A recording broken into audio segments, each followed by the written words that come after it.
Hello, magandang araw. To this video ay samahan nyo kaming puntahan ang Cavite State University of Naik. Tara, let's go! Medyo makitid yung papuntang Cabso Naik ang kalsada. Mapapansin nyo tricycle at saka motor. Pwede rin pumasok dito yung 4 wheels. Kaso medyo mahihirapan. Mapapansin nyo medyo makitid yung daan. Parang iskinita lang yung yung daanan.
Ayan, medyo malapit na kami sa Cabso Naik.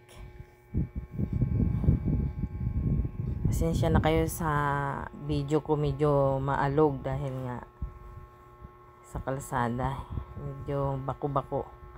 Ayan po, pagdating nyo dito, diretso lang po kayo, mapapansin nyo. Ayan, malapit na yan. Ayan na po ang Cavite State University. Nag-alangan pa kami pumasok dyan kasi baka magkamali kami ng pupuntahan dahil first time lang po naming mapuntahan tong Cabso Naik. Ayan na, hanggang dito na lang ang aking video. Kita-kits tayo sa susunod kong mga upload. Bye bye, thanks for watching.